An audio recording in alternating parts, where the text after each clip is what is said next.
ఇక దేవుడికి స్తోత్రం. అలాగే దైవజనులు brother, thanks for giving this time.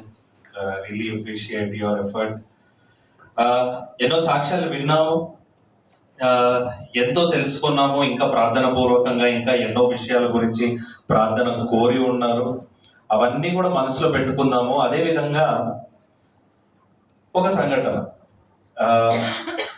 ఒక ప్రాంతంలో ఒక ఫాదర్ అండ్ డాటర్, తండ్రి మరియు కుమార్తె, చిన్న కుమార్తె, వాళ్ళిద్దరూ ఉన్నప్పుడు వాళ్ళ ఫాదర్ది బర్త్డే నెక్స్ట్ డే. కాబట్టి ప్రతిసారి మనం ఎవరిదైనా బర్త్డే ఉన్నప్పుడు మనం సహజంగా చేసేది ఏంటంటే వాళ్ళ కోసం గిఫ్ట్ సిద్ధపడదు. కాబట్టి కుమార్తె కూడా వాళ్ళ ఫాదర్ గురించి ఒక గిఫ్ట్ ప్యాక్ చేసింది చిన్న బాక్స్ లో. తీసుకుని వెళ్ళి రాత్రి ఆయన బెడ్ దగ్గర పెట్టేసింది. నెక్స్ట్ డే బర్త్డే కాబట్టి ఆయన చాలా ఎక్సైటెడ్ గా ఉన్నారు. ప్రతిసారి కూడా కుమార్తె ఎప్పుడైనా కూడా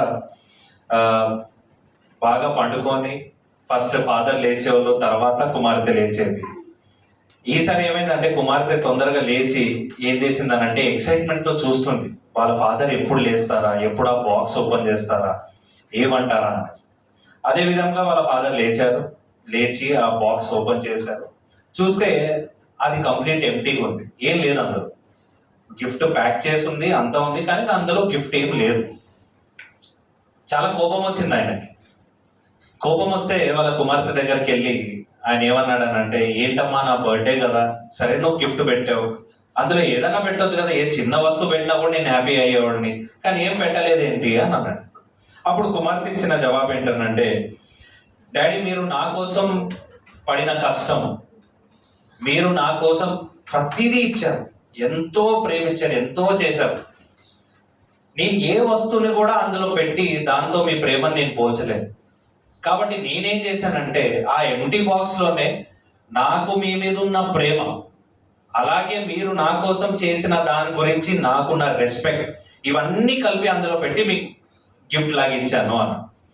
ఎందుకో వాళ్ళ నాన్నగారికి అది ఆ ఆన్సర్ అంత కన్విన్సింగ్ గా అనిపించలేదు. సరే ఏమనలేదు, ఆ బాక్స్ ని పక్కన పెట్టేశాడు. కొన్ని రోజులు గడిచిపోయినప్పటికీ కుమార్తెకి హై ఫీవర్ రావటం మొదలైంది. సహజంగా మనం ఏం చేస్తాం, ఎప్పుడు మనకు అలవాటు, ఎప్పుడు ఫీవర్ వచ్చినా ఫస్ట్ డోలో వేసుకుంటాం. కాబట్టి ఆమె కూడా డోలో ఇచ్చారు, కానీ ఆ ఫీవర్ తగ్గట్లేదు. హై ఫీవర్ వస్తుంది, 2-3 రోజులు అయిపోయింది, అయినా తగ్గట్లేదు. ఏంటి అని డాక్టర్ దగ్గరికి తీసుకుని వెళ్తే డాక్టర్లు ఏమన్నారనంటే, సారీ సార్, మేమైతే చాలా ప్రయత్నించాం కానీ మీ డాటర్కి బ్లడ్ క్యాన్సర్ అని అన్నారు. అని అంటే చాలా బాధపడ్డాడు వాళ్ళ ఫాదర్, చాలా ప్రార్థన చేశాడు, అయినా కూడా ఏం చేయలేకపోయాడు. కొన్ని రోజులు గతించిపోయినప్పటికీ ఆమె కూడా మరణించింది. అప్పుడు ఏమైంది, తర్వాత వాళ్ళ నాన్నగారు వెళ్ళి తన గిఫ్ట్ ని రోజు చూసేవాడు. ఆ రోజు కోపంతో పడేసిన ఫాదర్ ఆ రోజు వెళ్ళి దాన్ని తీసుకొచ్చి రోజు తన బెడ్ పక్కనే పెట్టుకొని అందులో తన కుమార్తె ప్రేమని చూసేవాడు. రోజు రోజుకి ఆమె మీద ప్రేమ పెరిగిపోయింది. మన కోసము దీంట్లో నేను మీకు చెప్పే విషయం ఏంటంటే, ఒక ఫాదర్ తన డాటర్ ప్రేమని ఆ బాక్స్ లో తర్వాత చూశారు. కొన్నిసార్లు అదే కదండి మనతో కూడా జరిగేది. కొన్ని వస్తువులు కానీ కొన్ని మనుషులు కానీ ఉన్నప్పుడు మనకి వాళ్ళ విలువలు తెలియదు, కానీ వాళ్ళని కోల్పోయినప్పుడు వాళ్ళ విలువ ఏంటో మనకు అర్థమవు.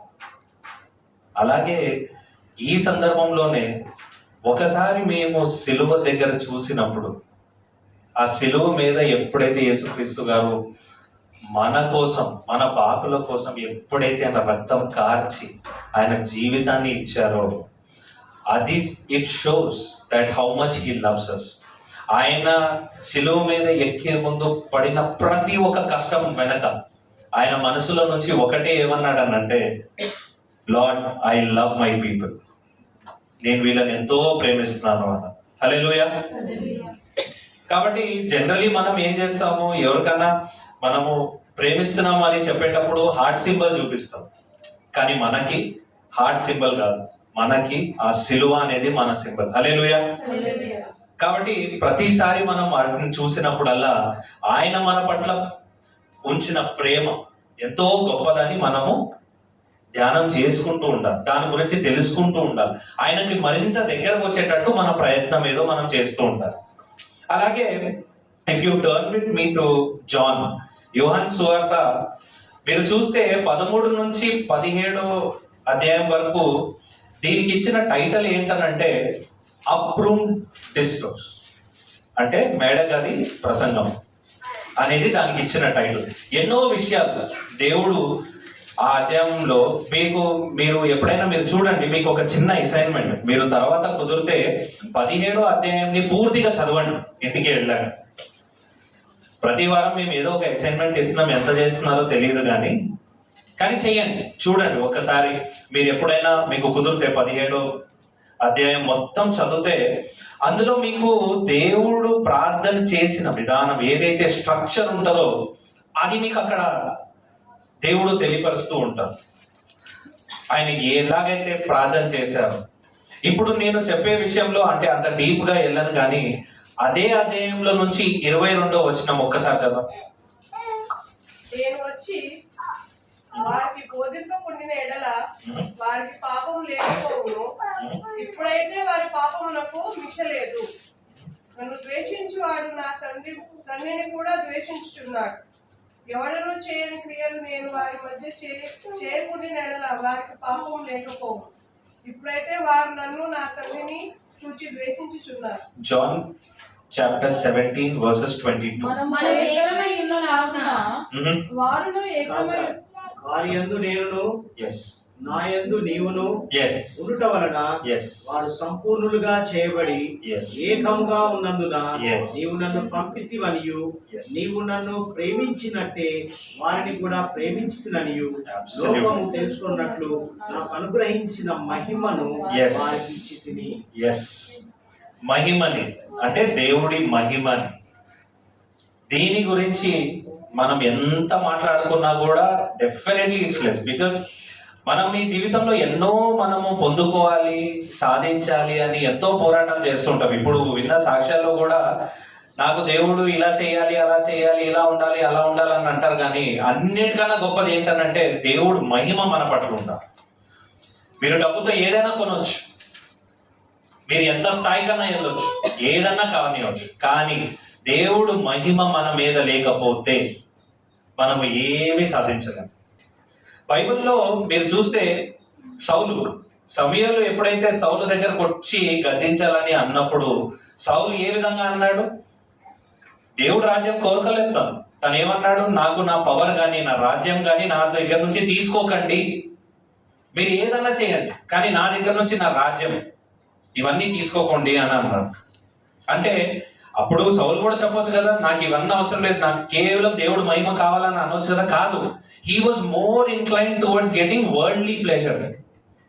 ఈ వరల్డ్ లో ఏదైతే ఉందో అది మాత్రమే నాకు కావాలి అనే కోరుకున్నారు. అదే దానికి కాంట్రాస్ట్ గా ఇఫ్ యు నోటీస్ దావీదు దగ్గరికి దైవజనుడు వచ్చి గద్దించినప్పుడు దావీదు ఏమన్నాడని అంటే, నాకేం లేదు దేవుడు, కేవలం నీ మహిమ నా దగ్గర ఉంటే నాకు చాలు. ఎంతమంది మనం ఇందులో నుంచి మనం ఈ పాఠంని నేర్చుకున్నాము? సౌల్ లాగా మనం ఉంటున్నామా, లేకపోతే దావీదు లాగా ఉంటున్నామా? ఈ ప్రశ్న ఒకళ్ళు మనమే ఒకసారి వేసుకొని దానికి ఏంటో మీరే ప్రార్థన పూర్వకంగా ముందుకు నడవాలని నా కోరిక. ఎందుకనంటే అందుకనే ఒక దైవజనుడు ఏమన్నాడనంటే, keep your feet on the ground. మీ పాదాలు ఎప్పుడు కూడా భూమి మీద ఉండాలి. అంటే ఏంటి? మనం ఎప్పుడు భూమి మీదే ఉందాం కదా అని అనొచ్చు, అది కాదు. ఏంటనంటే మీరు ఏ స్థాయిలో ఉన్నా, మీకు ఎంత హోదా ఉన్నా, ఏమున్నా, మీరు చాలా హంబల్ గా, కైండ్ గా ఉండాలి, డౌన్ టు అర్త్ గా ఉండాలి. అలాగే keep the heart on your cross, మీ మనసుని సిలువు మీద ఉంచండి. అలాగే keep your mind on heaven, మీ ఆలోచన అన్ని కూడా పరలోకము మీద ఉండాలి. డేవిడ్ లివింగ్స్టన్ అని ఒక దైవజనుడు జాంబియా దేశంలో ఉన్నాడు. వాస్తవంగా ఆయన పుట్టింది ఇంగ్లాండ్ దేశంలో, కానీ ఆఫ్రికాలో ఎంతో గొప్ప మిషనరీ నడిపాడు ఆయన. డాక్టర్స్ ఆయన ఇంగ్లాండ్ నుంచి మూవ్ అయ్యి జాంబియా దేశానికి, ఆఫ్రికాకి వెళ్ళినప్పుడు ఎన్నో ఇబ్బందులు, ఎన్నో కష్టాలు పడ్డాడు. కానీ అది ఎవడు గమనించలేదు. మీరు చూడండి, ఎప్పుడైనా దేవుడు కార్యం ఎక్కడన్నా జరుగుతుంది అని అంటే ఫస్ట్ దేవుడి బిడ్డల కన్నా కూడా శోధన ఫస్ట్ వచ్చేస్తుంది. ఇప్పుడే విన్నాం అదే మాట, మనకు కూడా జరిగింది అదే.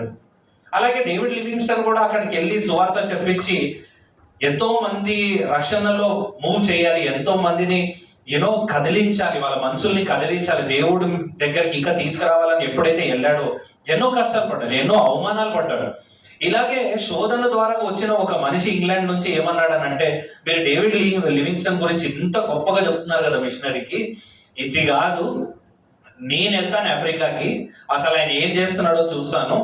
ఎంతో మంది అంటారు ఏంటంటే దైవ సేవకులు అని బోధిస్తారు, మంచి మాటలు చెప్తారని అంటారు. ఎంతవరకు చెప్తున్నాడో నేను కూడా చూస్తాను, ఇదంతా ఉత్తునే, ఏం కాదు, ఏదో ఆయనకి ఏదో అవకాశం దొరికింది, దాని వెనకాల ఏదో కార్యం ఉంది, అందుకని వెళ్ళాడు, ఆయన డబ్బుల కోసం వెళ్ళుంటాడు, దీనికోసం కాదని వెళ్ళాడు.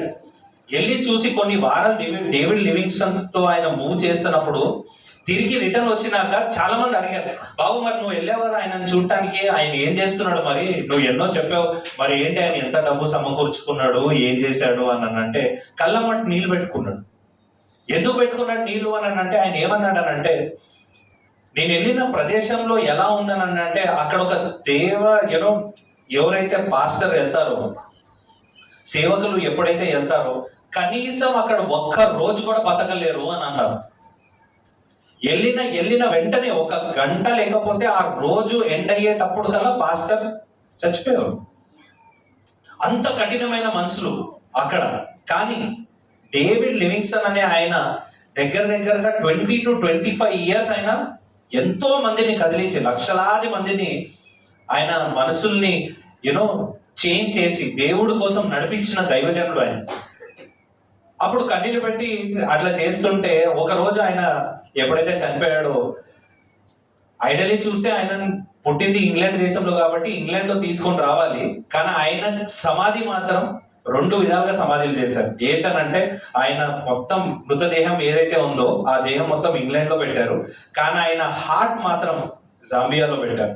వాళ్ళు ఏమన్నారనంటే, మీరు తీసుకెళ్ళండి, కానీ ఆయన హార్ట్ మాత్రం ఇక్కడే ఉండాలి. ఎందుకు అని అంటే, ఆయన ఎన్ని రోజులైతే సేవలో ఉన్నాడో అన్ని రోజులు ఆఫ్రికాని కదిలించి ఎంతో మంది మనుషుల్ని దేవుడి వైపు తిప్పటానికి ఆయన పడిన కష్టం, ఆ మనసు పోకూడదు ఇక్కడ నుంచి. హల్లెలూయా. కాబట్టి ఎన్నో ఎన్నో ఎన్నో విషయాల్లో మీరు చూడండి, ఇప్పుడు ప్రేమహస్తం ఫౌండేషన్ నుంచి కూడా ఎన్ని ఒకటి కాదు, 2 కాదు, ఎన్నో మీటింగ్స్, ఎన్నో కార్యాలు, ఎన్నో అద్భుత కార్యాలు, ఎన్నో ఉజ్జీవాలు జరిగినాయి. శోధన రాలేదు అని కాదు, అందరిలాగానే మనకు కూడా ఫస్ట్ శోధనే వచ్చింది. కానీ దానికన్నా మించి ఎంతో గొప్ప రీతిగా దేవుడు మహిమ ఇక్కడ ఉంది కాబట్టి ఆ మహిమ ద్వారాగా మనం ఎంతో పొందగలిగాం. అన్నిటికన్నా ప్రాముఖ్యంగా దైవజనుడు మాట్లాడేటప్పుడు, అందుకనే అండి కష్టము అనేది, ఇప్పుడు సువార్త అందించేటప్పుడు ఎప్పుడైతే దైవజనులను చూస్తామో చాలా మంది మనం అనుకుంటాం ఏంటంటే, వీళ్ళకేముంది, వీళ్ళకి డబ్బులు ఎక్కడి నుంచి అన్నా వస్తాయి, వాళ్ళకి ఎప్పుడు కావాలంటే అప్పుడు అవసరం తీరిపోతుంది ఏంటి అని. కాదండి, నా సొంత ఎక్స్పీరియన్స్ తో నేను మీకు చెప్తున్నాను ఈ మాట. ప్రతి విషయం మీద దేవుడి మీద ఆనుకునే సమయాలు దైవజనులు, ఇట్స్ నాట్ ఈజీ.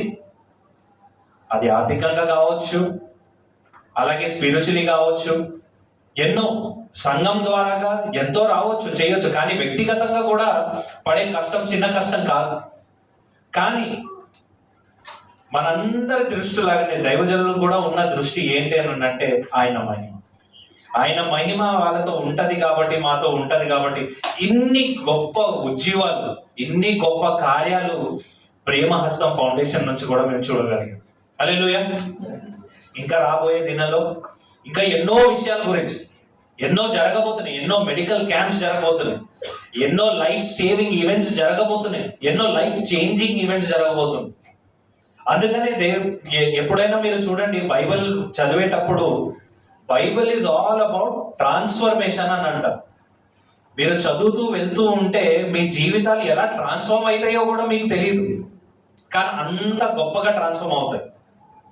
కాబట్టి ఈ మాటలన్నీ మీరు మనసులో పెట్టండి. అన్నిటికన్నా ప్రాముఖ్యంగా ప్రార్థన చేయండి. మనకి లోకంలో ఇప్పుడు మీరు లోకంలో ఉన్నారు కాబట్టి మనకి ఏదైతే అవసరం ఉంటాయో అవన్నీ తీర్చాలి, కరెక్టే. కానీ దేవుడు మహిమని మనము మర్చిపోకూడదు. కాబట్టి వాక్యం చదువుతూ ఉండండి, దాంట్లో బలపడండి. ఇంకా మీకు ఇంత మంచి దైవజనులు మీ దగ్గర ఉన్నప్పుడు సంఘం లాగా మనం ప్రతి ఒక్క ప్రార్థన మనం ముందు పెట్టి ఆ ప్రార్థన ద్వారా దీవించబడి ఇంకా గొప్ప సాక్ష్యాలు ఈ ప్రేమహస్తం ఫౌండేషన్ దగ్గర నుంచి రావాలని కోరుకుంటూ ఈ చిన్ని మాటలు దేవుడు దీవించిన కాక. ఆమేన్. Thank you.